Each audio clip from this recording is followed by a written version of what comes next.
Hello guys! First time ko tong ginawa. Fooding siya gamit ang pinagtabasan ko ng toast. Sorry, hindi ko siya na video how to make. Pero, next time. Video natin syempre. For now, i-cut muna natin siya. Ganyan ko lang siya kinata. Ang sarap niya guys, promise. Lalo yung dark side na to. Ang sarap niya, ang lutong, tapos yung loob niyang juicy. Puding na puding talaga. Noong araw, may favorite kaming bakery, an old bakery. They are selling like this and it's really nice. I'm so glad I made it. Ayan, ganyan lang siya kasimple hiwain not gawin. Tapos, kinakain ko siya for 4 days.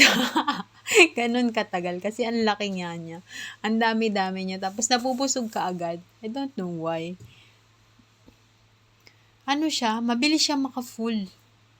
Ramdam na ramdam mo talaga bunsul kapag kakain mo ng kahit 2 slice. So, ayan na. Super init pa niyan guys, nung ini-slice ko. Kasi, walang time.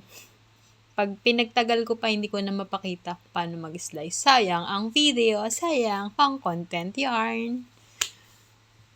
So, ayan.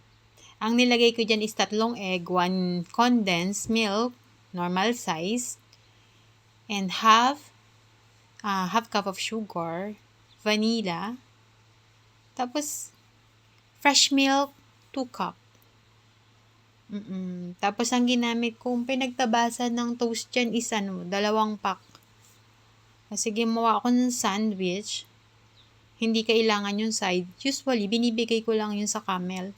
Pero naisipan ko, why not gawing pudding? Oh, ayan. Ang sarap. Usok-usok pa yun. Thank you guys. Bye.